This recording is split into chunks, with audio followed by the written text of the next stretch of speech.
Shalom à tous, ici le pasteur Raphaël Launois depuis la France. Je voulais ce soir vous exhorter sur le jugement. Je me suis aperçu et j'ai constaté trop souvent que sur les réseaux sociaux, nous sommes trop prompts à juger les autres, sans forcément nous remettre en cause nous-mêmes. Il est vrai que nous ne pouvons pas, chrétiens, tout cautionner. Nous devons combattre les contre-vérités. Nous ne pouvons pas nous laisser séduire par un évangile étranger. Et il est de notre devoir de proclamer la vérité au monde, et y compris au sein même de l'Église du Seigneur. Toutefois, le Seigneur nous dit que ce que nous connaissons, nous le connaissons partiellement.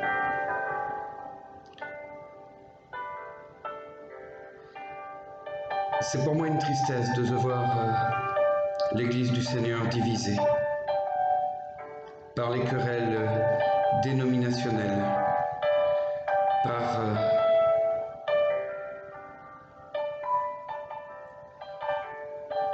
tout ce qui blesse le cœur de Dieu. Oui, comme vous le savez, l'Église est un corps dont le Christ est la tête, et chaque membre de ce corps a une fonction différente, mais a aussi une sensibilité différente. Nous devons prendre garde aux faux prophètes, aux faux pasteurs, aux loups qui rentrent dans la bergerie. Oui, cela est vrai. Et pour cela, il faut élever la voix et être ferme. Mais nous ne devons pas condamner ceux qui ne sont pas parvenus au même stade de connaissance que nous. N'oublions pas que, avant de rencontrer Christ, de naître de nouveau, et que le Saint-Esprit vienne établir en nous sa demeure, afin de nous conduire dans la vérité, l'Évangile nous est dévoilé, que nous étions aussi dans l'ignorance. Trop souvent, nous sommes prompts à juger l'autre lorsqu'il ne pense pas comme nous, lorsqu'il s'égare, lorsque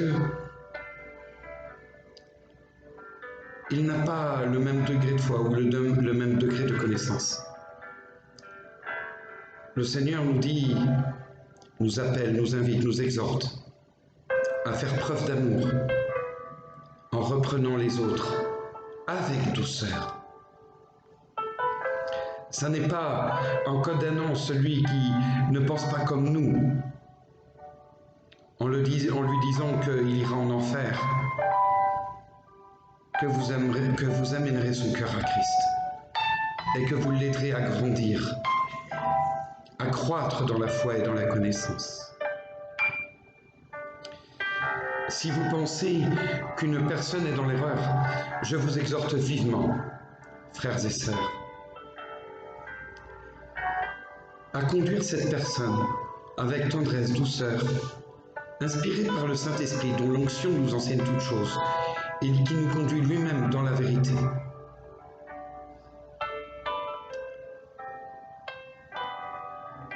De conduire cette personne dans la parole même du Seigneur, afin que par la puissance de l'Esprit, les écailles de ses yeux s'ouvrent et que son intelligence s'ouvre à la connaissance des Écritures et que cette dernière soit renouvelée.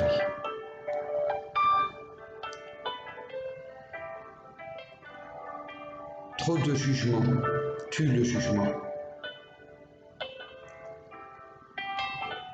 Nous devons, il est dit dans la parole que l'homme spirituel juge de tout, et que lui-même n'est jugé par personne. Mais l'homme spirituel dont nous parlons C'est l'homme que nous sommes appelés à devenir, cet être spirituel qui est en construction dans nos vies par la puissance du Saint-Esprit, progressivement, étape par étape.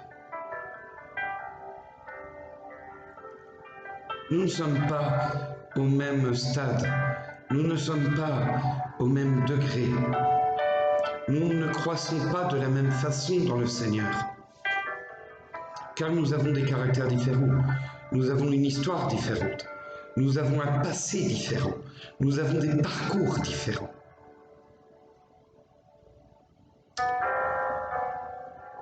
Il est une chose que nous devons savoir.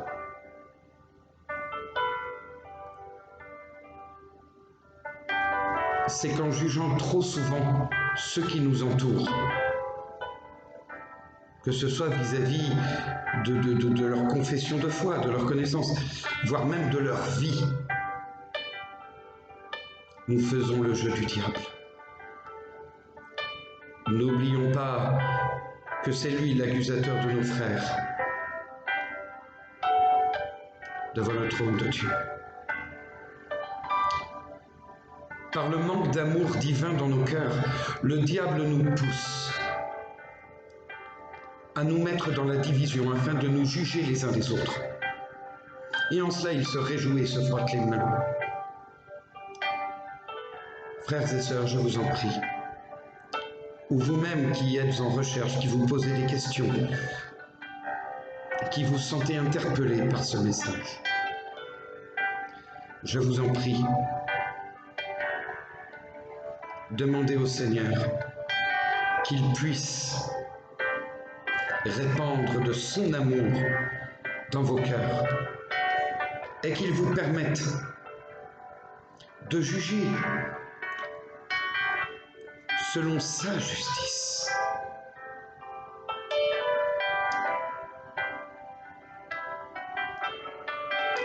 Et qui est la justice de Dieu? C'est Jésus-Christ en personne. Oui, il est dit dans la parole que Dieu, en effet, n'a pas envoyé son Fils dans le monde afin qu'il juge le monde, mais pour que le monde soit sauvé par lui.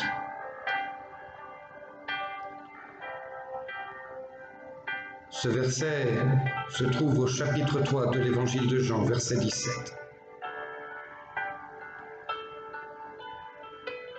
Le temps du jugement de ce monde de ténèbres qui tient encore captif dans le mensonge, dans la méconnaissance, dans l'aveuglement, dans l'incrédulité, bon nombre de nos semblables n'est pas encore arrivé. Nous sommes dans la saison, nous sommes dans le temps de l'amour. Et cet amour doit nous presser à aller chercher ceux qui sont tenus captifs, à aller chercher ceux qui sont perdus, à aller chercher et à venir en aide à ceux qui sont les plus faibles, à ceux qui sont rejetés, à ceux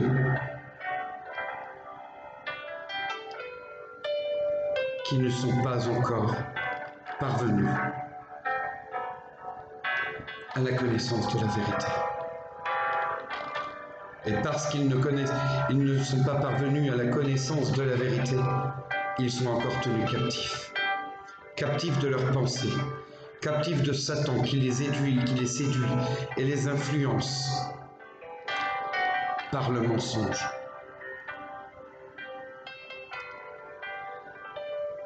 Je vous en prie, cessons de juger. Car trop souvent, nous pensons juger selon l'esprit, mais par trop souvent, nous jugeons selon notre être charnel. Le Seigneur nous y appelle en Jean 7, verset 24. Il nous exhorte à ne pas juger selon l'apparence, mais à juger selon la justice.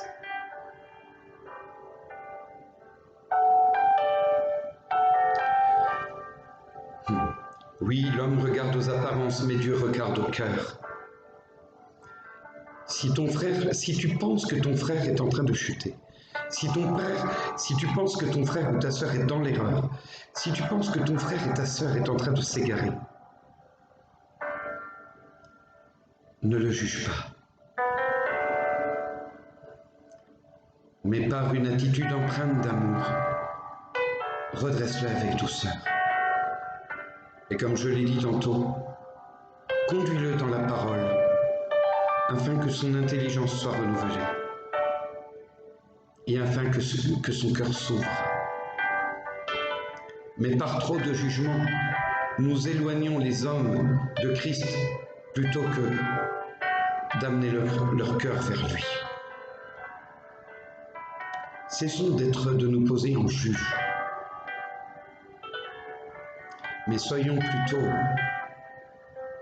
des encourageurs, des motivateurs, des agents contaminateurs de l'amour divin.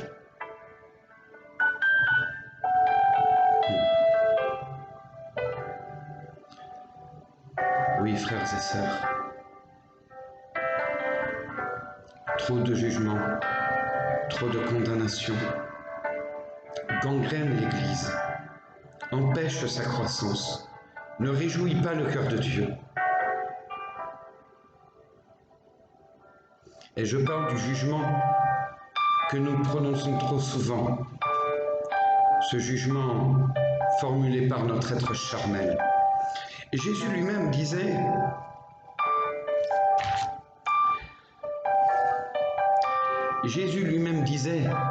en Jean 8, 15, « Vous jugez selon la chair.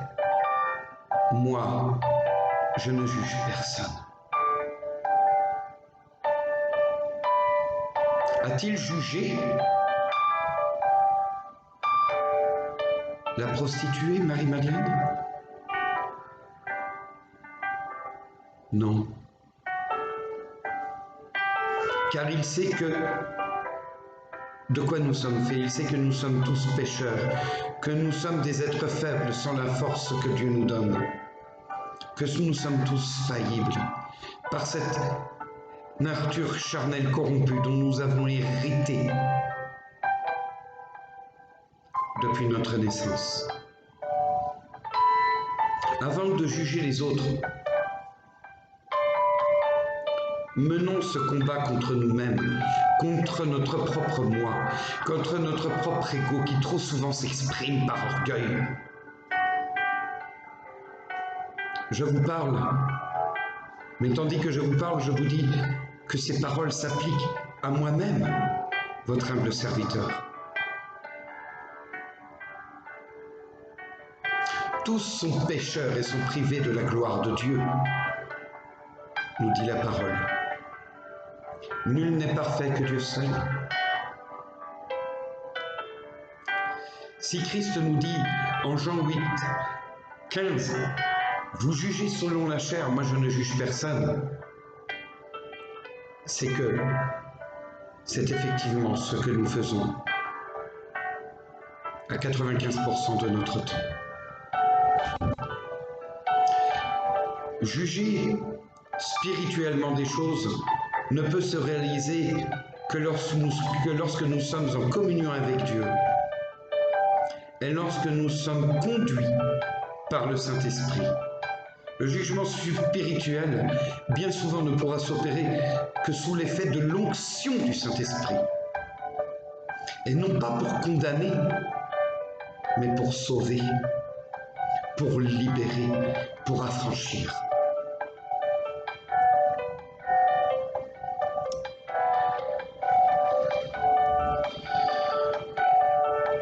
Je vous exhorte, chers frères et sœurs, aujourd'hui, à prendre un temps de réflexion sur votre propre vie. Fermez les yeux un instant ou regardez-vous dans la glace en fermant les yeux. Examinez vos œuvres, examinez votre propre conscience.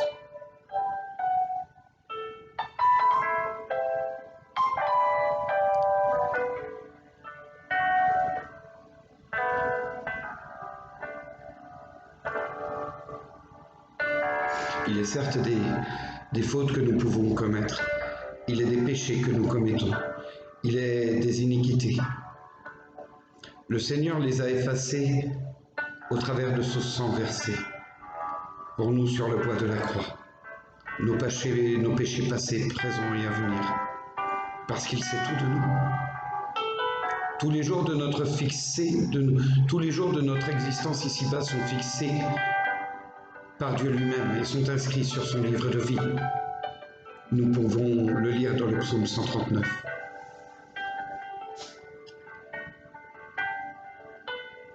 Oui.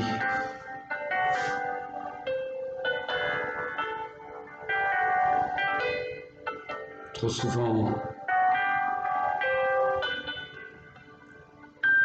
nous sommes trop dans le jugement et pas assez dans l'amour. Parce que l'amour ne juge pas, mais l'amour redresse, l'amour encourage, l'amour motive. Je ne dis pas qu'il faille cautionner le mal, non, il faut blâmer le mal. Mais nous ne nous trompons pas d'adversaire.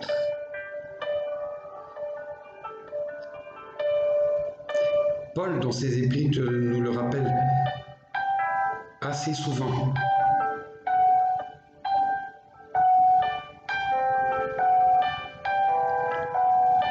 Ce n'est pas contre la chair et le sang que nous devons lutter, autrement dit contre l'être humain, mais contre les esprits méchants dans les lieux célestes, ces esprits méchants qui manipulent les âmes, ces esprits méchants qui oppressent, qui tourmentent, ces esprits méchants qui séduisent.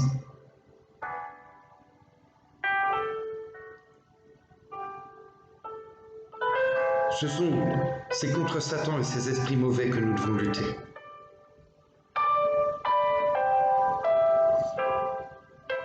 Pour ce qui concerne la vie des autres et pour ce qui concerne notre propre vie, nous devons lutter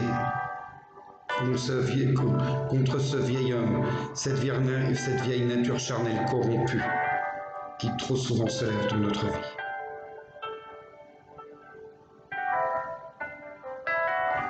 Quand je dis ce vieil homme, c'est ce vieil homme orgueilleux qui croit tout savoir.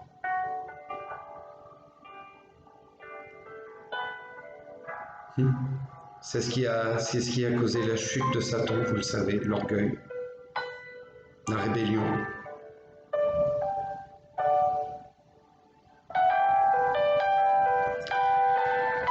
Le Seigneur nous dit dans sa parole, par la bouche de l'apôtre Paul, dans la première épître aux Corinthiens, chapitre 10, verset 12. Ainsi donc, que celui qui croit être debout prenne garde de tomber.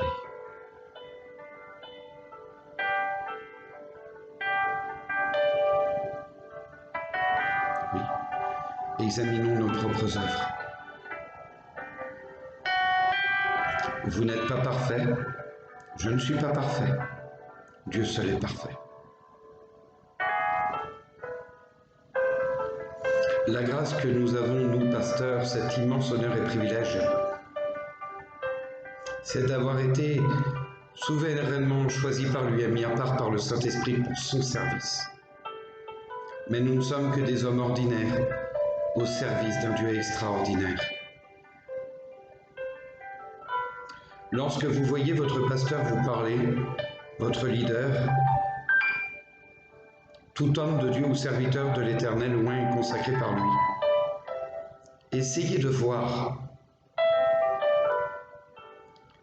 Jésus vous parlant par sa bouche lorsque la prédication est ointe, conduite par le Saint-Esprit. Tout ce que vous entendez, ne portez pas crédit à tout ce que vous entendez. Mais cherchez à vérifier vos sources. Cherchez à vérifier les sources de ce que vous entendez. Et même lorsque la parole est prêchée, même lorsque des paroles prophétiques vous sont annoncées, examinez-les à la lumière de la parole du Seigneur. Si une parole prophétique est avérée, elle proviendra du Saint-Esprit lui-même. Et donc, il y aura toujours un verset dans la parole qui viendra soutenir ce que vous avez entendu, car Dieu ne peut se renier lui-même. Dieu ne peut se contredire lui-même puisqu'il est la vérité.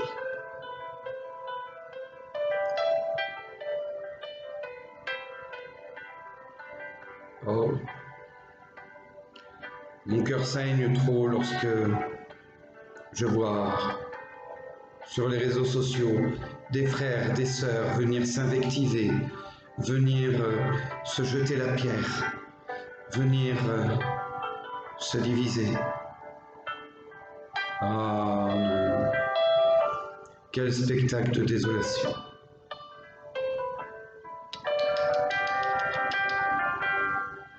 Je vous en prie, frères et sœurs, si vous vous reconnaissez dans ce que je dis, demandez la grâce et le secours de Dieu, afin que vos cœurs soient changés et purifiés par le souffle de vie du Saint-Esprit, et que vous soyez sanctifiés par la vérité. Oui. Je voudrais ajouter une chose. Nous sommes à une époque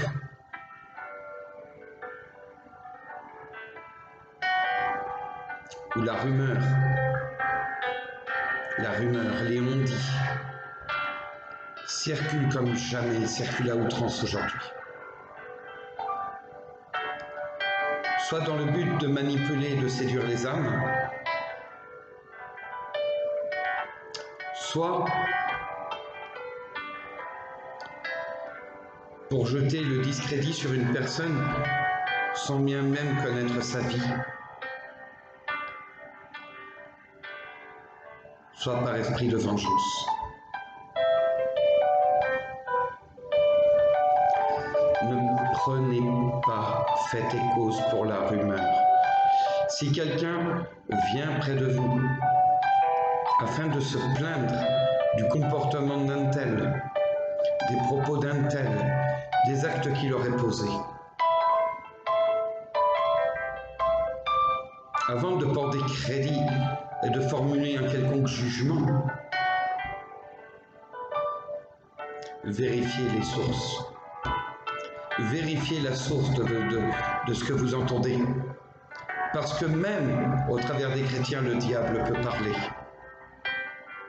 Vous le savez.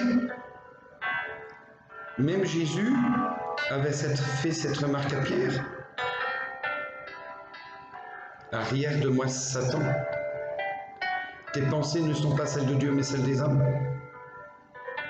Oui, bien que nous soyons en Christ, si nous ne sommes pas suffisamment vigilants, si nous ne gardons pas notre cœur,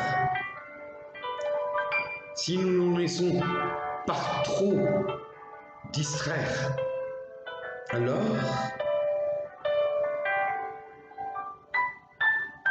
le diable peut déverser son venin dans nos bouches afin de diviser, afin de détruire, afin de démolir, afin de susciter la haine entre les hommes,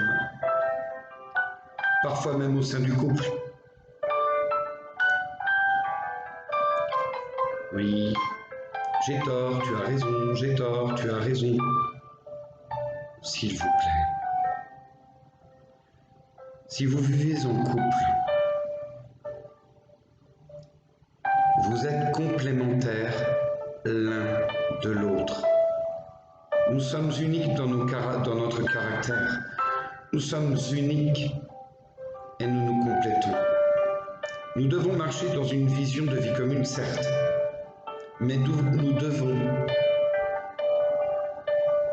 nous enrichir de notre complémentarité et de nos différences.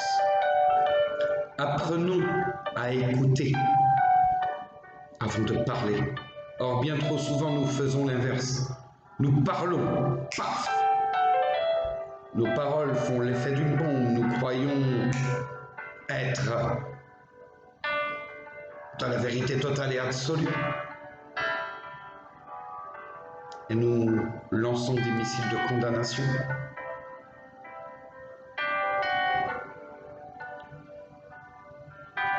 Arrêtons cela.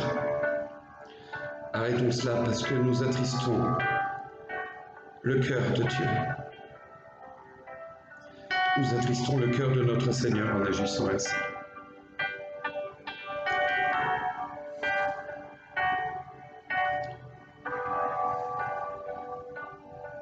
Moi-même, Seigneur, je te demande pardon pour tous les mots qui auraient pu sortir de ma bouche, sous l'effet de la colère, de l'amertume, de la rancœur, sous l'effet de l'émotion. Pardonne-moi pour tous ces mots qui auraient pu blesser autrui. Pardonne-moi, Seigneur. Et aide-moi à tenir ma langue en bride, à mettre un frein à mes lèvres, car celui qui parle trop ne manque point de péché. Aide-moi à maîtriser cette langue qui est tel le petit gouvernail dont parle Jacques. Que ne sortent de notre bouche, Seigneur, que des paroles de vie, des paroles d'encouragement, des paroles qui redressent avec douceur, des paroles qui motivent, des paroles qui consolent, des paroles qui guérissent, des paroles qui libèrent.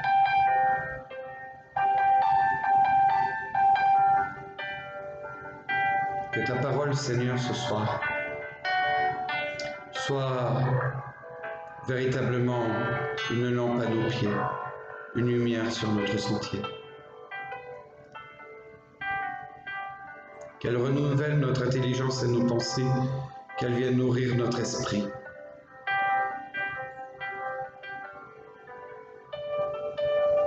Que ta parole vienne saturer tout notre être et qu'elle demeure gravée en lettres d'or sur les tables de nos cœurs.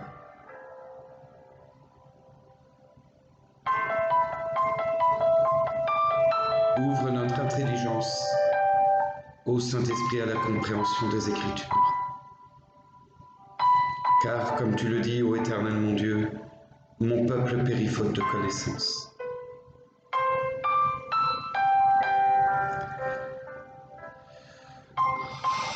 Que ta parole, Seigneur, vienne prendre chair en nous, vienne prendre vie en nous,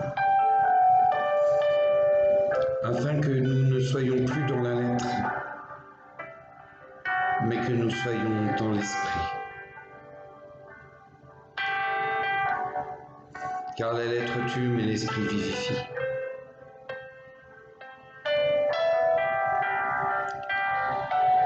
Oh oui.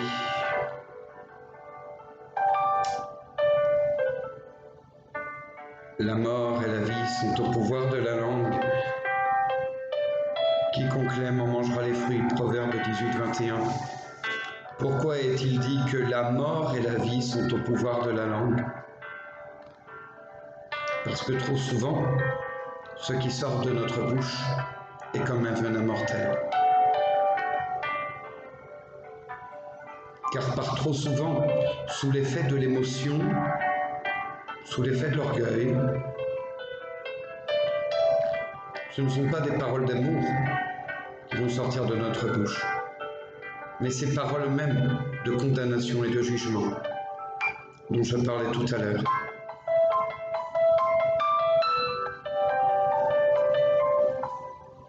Arrêtons de juger selon les apparences.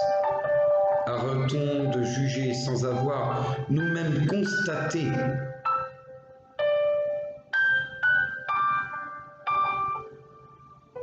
si quelqu'un vient se plaindre auprès de vous d'un tel qui aurait pu faire ci et ça, qui vient auprès de vous se porter en accusateur, cherchez à vérifier par vous-même si le fait est établi. Parce que bien trop souvent, selon les apparences, nous condamnons le juste et nous affranchissons le coupable. La justice de l'homme est partiale. La justice de l'homme est parfois trop subjective. La justice de l'homme est vacillante. Seigneur, apprends-nous à avoir, aide-nous à avoir un cœur juste. Aide-nous à exercer notre jugement, non selon notre propre chair, mais selon ta parole, selon ta justice. Et ta justice, c'est quoi?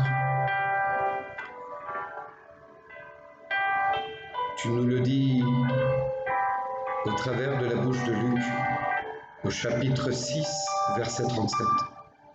Ne jugez point, et vous ne serez point jugés. Ne condamnez point, et vous ne serez point condamnés.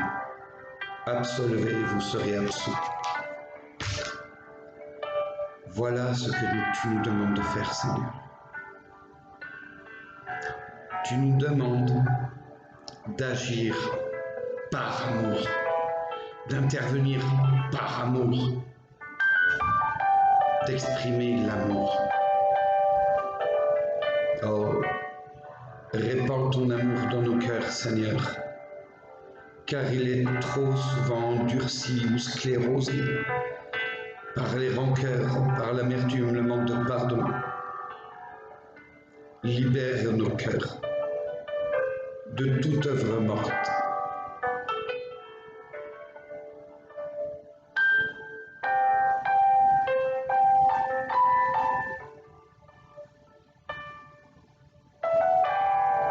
Oui, Seigneur, merci de ton amour, de ton pardon, de ta bienveillance et de ta patience.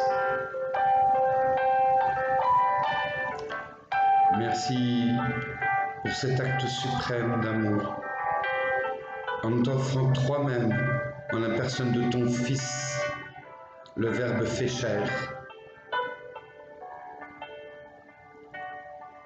mort pour nous sur le bois de la croix. En t'offrant ainsi, tu nous as réconciliés avec toi. Oh, quel Dieu incomparable nous avons! Quel Dieu rempli d'amour nous avons! Toi-même qui nous as créés, toi-même qui savais que nous serions condamnés si nous ne respections pas ne serait-ce qu'un trait de la loi mosaïque. Et tu nous aimes tant que tu as accepté volontairement de subir la sentence de ton propre jugement. Oh, quel mystère insondable et impénétrable plein d'intelligence humaine limitée. Nous ne pouvons le comprendre qu'en ayant notre intelligence renouvelée par l'Esprit.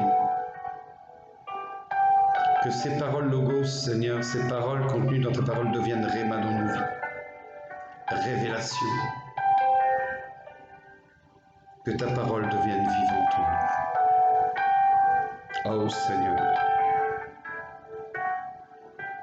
je t'aime. Et j'espère que vous aussi, mes frères, vous aimez le Seigneur, au point de vous remettre en question ce soir. Demandez au Seigneur, comme je le demande, de changer nos attitudes, de changer notre façon de percevoir l'autre. Mais demandons au Seigneur de nous aider à voir l'autre au travers de son regard à lui. Un regard plein d'amour, un regard qui voit l'être humain au travers du sang de l'agneau versé pour l'ensemble de l'humanité sur le bois de la croix. Soyons reconnaissants. Soyons humbles. Je prie que le Seigneur touche vos cœurs ce soir et que vous puissiez être renouvelés dans votre être intérieur.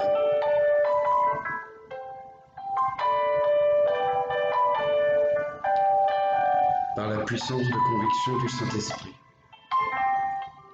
Oh, ne vous condamnez pas vous-même, car il n'est point de condamnation pour ceux qui sont en Christ. Mais si vous vous reconnaissez dans cette parole que le Seigneur a placée dans mon cœur et qu'il m'a demandé de vous dire ce soir, alors ayez la saine et juste attitude devant lui, en lui demandant pardon. Et en vous efforçant de délaisser ce genre d'attitude, ce genre de comportement destructeur.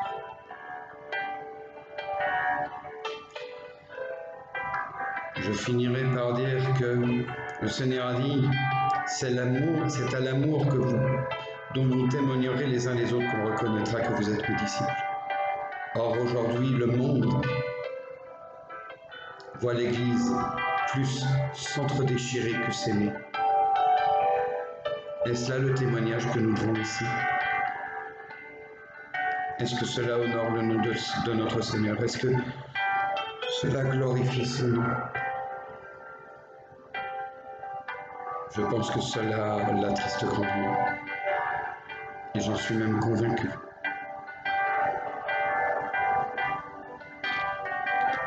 Retrouvons l'unité dans la diversité. Voyons dans l'autre ce qui est bon. Voyons dans l'autre ses qualités. Cherchons, malgré nos différentes sensibilités, malgré nos différences, en respectant le stade où nous pouvons en être, la saison de vie dans laquelle nous nous trouvons, essayons, tâchons,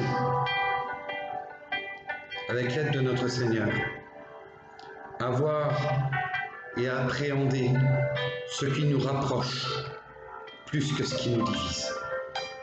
Plus les qualités seront exacerbées, plus les qualités seront exacerbées, plus la personne sera encouragée dans ce qu'elle fait de bien, plus ce qu'elle faisait de mal ou ses défauts s'estomperont petit à petit par l'œuvre de l'Esprit, par l'œuvre de l'amour, cette arme la plus puissante qui soit. Oh, si vous avez de la haine, de l'amertume dans le cœur, vous ne dérangez pas le diable. Non.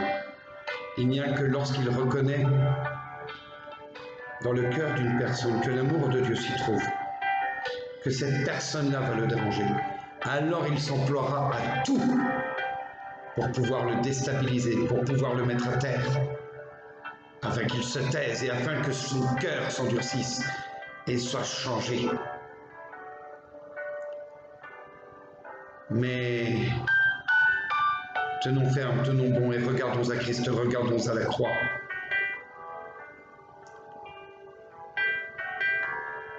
Élevons-nous contre le diable et disons-lui stop, parce que trop souvent cela arrive dans nos vies. Stop, mon maître est le Seigneur. C'est à lui que j'ai donné ma vie, et non à toi. Alors Satan, arrière de moi. Cesse d'utiliser ma langue pour semer la mort.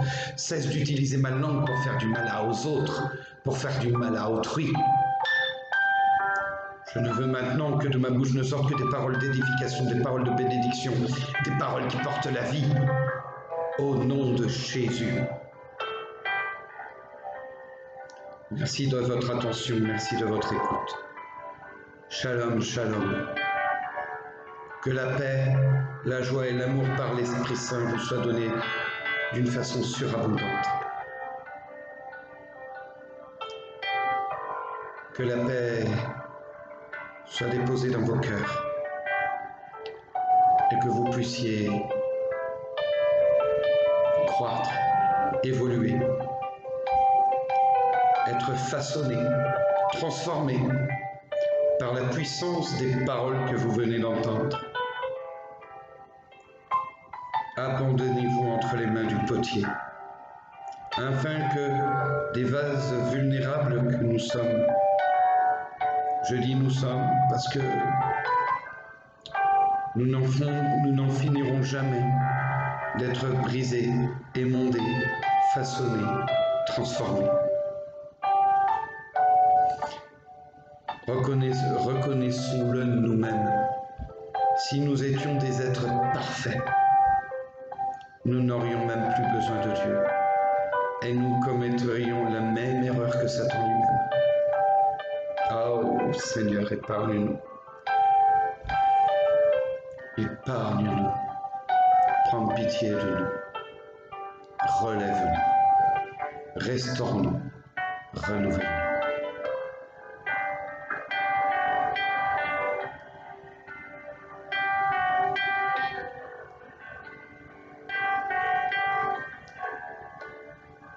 Merci de votre écoute, merci de votre attention. Je vous souhaite à tous et chacun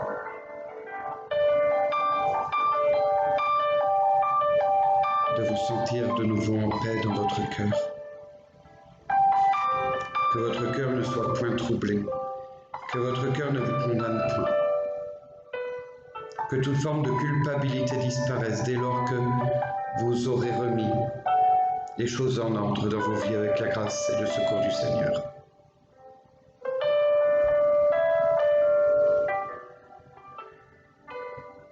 Recevez son amour, recevez sa paix, recevez sa joie, recevez son pardon.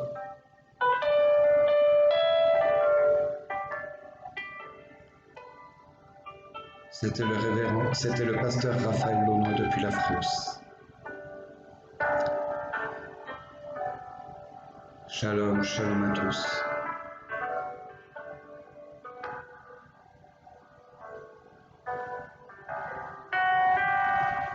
À très vite, à très bientôt.